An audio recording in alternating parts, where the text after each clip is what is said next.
আপনি আমার এই অবস্থা করেছেন প্রধান মশাই, এমনটাই বলছে সন্ধ্যা। সম্পূর্ণ জানতে ভিডিওটিতে একটি লাইক করে প্রথম থেকেই দেখতে থাকো। হ্যালো বন্ধুরা, টলিউড স্টুডিও পাড়া চ্যানেলে তোমাদেরকে স্বাগত। গল্পের শুরুতেই দেখা যায় সন্ধ্যাকে আর নীলকে আশীর্বাদ করবে বলে সমস্ত আয়োজন হয়ে গেছে। তখনই পিসিমা বলতে থাকে, ভালোই হচ্ছে, অ্যাকচুয়ালি সন্ধ্যার কপালটা খুব ভালো, ডবল ডবল করে আশীর্বাদ আবার উপহার পারেও বটে। এরপরে নীল চলে এসেছে রেডি হয়ে আর বলে, এখনো সন্ধ্যা আসেনি, উনি আসুক আগে মা, তারপরে আমি আসনে বসছি। বলতে বলতে মেজমা সন্ধ্যাকে নিয়ে এসেছে আর তারপর সন্ধ্যা আর নীল দুজনেই বসেছে। তখনই বিজয়া আশীর্বাদ করছে আর এরপরেই সন্ধ্যাকেও আশীর্বাদ করে। নীল তো বিজয়ার পা ধরে নমস্কার করে। মেজমা বলে, কি হলো সন্ধ্যা, তুমি দিদিকে নমস্কার করো? তখন সন্ধ্যাও নমস্কার করে।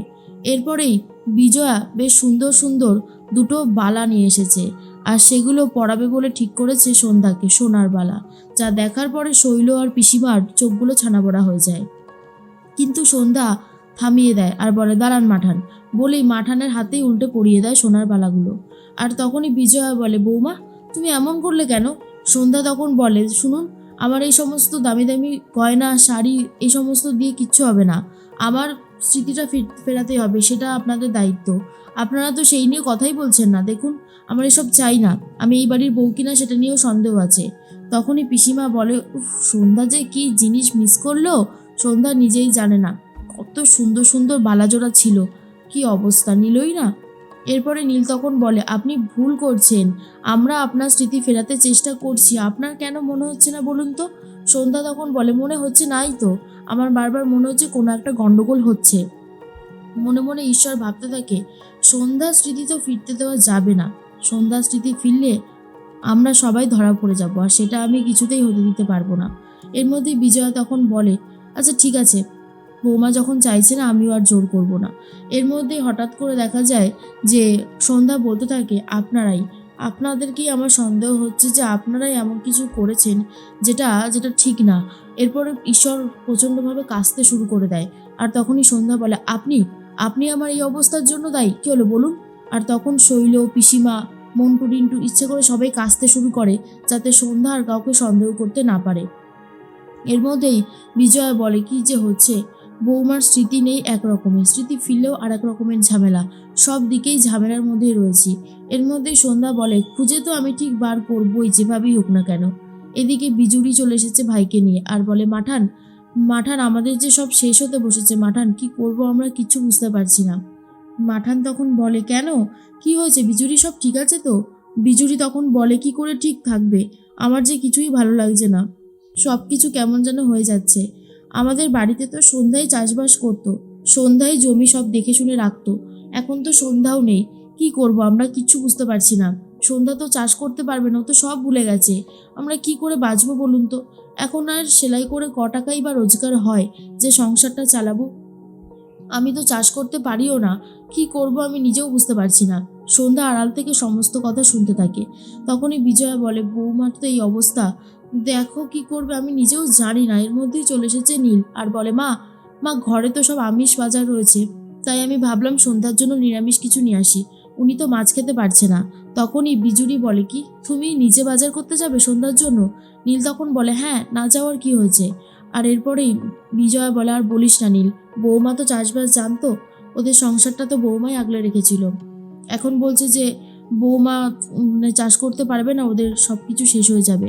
নীল তখন বলে, এটা কোনো প্রবলেমই না, আমি চাষ করব, সন্ধ্যার জায়গায় আমি যাব। তখনই বিজুলির ভাই বলে, কি বলছো জামাইবাবু, তুমি পারবে করতে?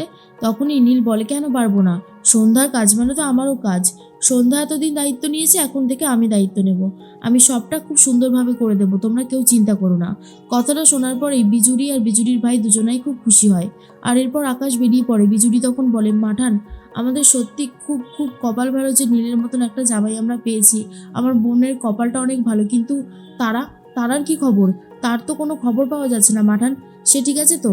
বিজয়া বলে, হ্যাঁ নিশ্চয়ই ঠিক থাকবে, কেন ঠিক থাকবে না, আমি ওর খবর নেব, তুমি চিন্তা করো না। এরপরেই দেখা যায় যে তারা তো ঘুমিয়ে পড়েছিল, সকাল হতেই উঠে এসেছে ললিতা আর বলে, তুমি এখানে পড়ে পড়ে ঘুমাচ্ছ কেন, এখন কি ঘুমানোর সময় নাকি? তারা তখন বলে, আসলে কাল তো অনেকটা হেঁটে এসেছি, শরীরটা খুব দুর্বল লাগছিল তাই ঘুমিয়ে পড়েছিলাম। ললিতা বুড়ি বলে, তাই নাকি? তা তোমাকে কি বলেছিলাম মনে আছে তো? তুমি সকাল সকাল বিজয়া মাঠানের বাড়িতে যাবে আর আমার অঙ্কনের জন্য সুন্দর একটা নতুন গাড়ি নিয়ে আসবে, মনে থাকবে তো? তারা তখন বলে আমি এসব পারবো না। ললিতা বলে পারবে না মানে? তাহলে আমি বিজয়া মাঠানের কুকীর্তি আর তোমার কুকীর্তির কথা সবাইকে ঢাক পিটিয়ে বলে দেবো, সেটা ভালো লাগবে? তারা বুঝতে পারে না কি করবে। এদিকে বিজয়া ঘরে চলে এসেছে। বিজয়া ঘরে এসে ব্যাগটা গুছিয়ে নেয় তারার কাছে যাবে বলে। এরপর তখনই জ্বালাময়ীকে বলে, এক কাজ করতো, গিয়ে ড্রাইভারকে বল আমি ডেকেছি। ঈশ্বর বুঝতে পারে যে ড্রাইভারকে ডাকছে মানে তারার বাড়িতেই যাবে। তাড়াহুড়ো করে ড্রাইভারকে ফোন করে বলে দেয় কোনোভাবেই এখন আসবে না। আমি বিজয়াকে বলেছি তুমি তোমার গ্রামের বাড়িতে গেছো, মনে থাকবে তো? তখন ড্রাইভার বলে কিন্তু স্যার আমি তো গ্রামের বাড়িতে যাব না এখন। তখন প্রধানমশাই বলে তো কি হয়েছে, আমি বলেছি বলে তুমি এখন যাবে। আর আমি যে তোমাকে এখান থেকে সরিয়ে দিয়েছি এই কথাটা যেন গুণাক্ষরেও তোমাদের বিজয়া মাঠান জানতে না পারে, তাহলে কিন্তু খুব খারাপ হবে। তোমার গ্রামের বাড়িতে গিয়েও তোমাকে খুঁজে বের করে কিন্তু আমি শেষ করে দিতে পারি। আমার ক্ষমতা নিশ্চয়ই জানো কতটা। এর মধ্যেই ড্রাইভারকে তো বারণ করেই দেয়। বিজয়ের কাছে এসে বলে ঈশ্বর, শোনো বিজয়া, ড্রাইভার এখন আসতে পারবে না। ফোন করেছিল ওর গ্রামের বাড়িতে কি প্রয়োজন পড়েছে সেখানে গেছে। বিজয়া বলে কই আমাকে তো কিছু বলে গেল না, কাল রাতেও তো আসলো। ঈশ্বর বলে কার কি বিপদ হবে সেটা কি বলা যায় আগে থেকে? উনি এখন গেছে, আমাকে বলে দিতে বললো, আমি তাই বলে দিলাম। বিজয় মনে মনে ভাবে উফ, ড্রাইভারটাকে এখনই যেতে হলো। আমি তারার কাছে এখন কি করে যাব? আমাকে তো তারার কাছে গিয়ে সমস্ত খবরাখবর নিতেই হবে, না হলে যে আমি ঠিক থাকতে পারবো না। অনেকক্ষণ হয়ে গেছে, তারার কোনো খবর পাইনি। আর যেই বাড়িতে গেছে সেই বাড়ির ছেলেটার উপরও আমার খুব একটা ভরসা হচ্ছে না। কি করি এই ভেবেই একটা উপায় বার করে যে ঘটক মশাই, হ্যাঁ ঘটক মশাই তো আমাকে ওই পাত্রের সন্ধান দিয়েছিল। এরপর ঘটক মশাইকে ফোন করেছে আর বলে শুনুন, আপনি এক্ষুনি আমার বাড়িতে চলে আসুন, আমি কোনো কথা শুনতে চাই না।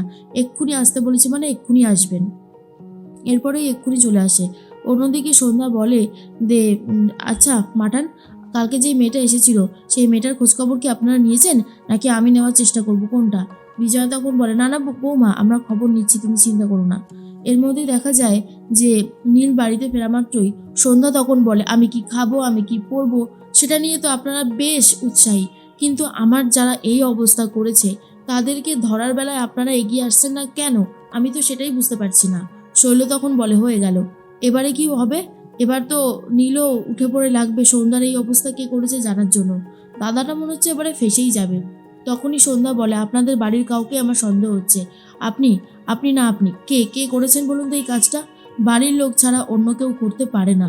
এই কথাটা আমি বিশ্বাস করি, কারণ আমার শত্রু যদি কেউ থাকে ঘরের মধ্যেই থাকবে, ঘরের বাইরে তো আর কেউ শত্রু হয় না। সে আর কতটুকুই বা আমাকে চেনে? কথাটা শোনার পর নীল বুঝতে পারে সন্ধ্যা একদম ঠিক কথাই বলেছে। কেউ হয়তো এই বাড়ি থেকে ক্ষতি করতে চেয়েছে সন্ধ্যার।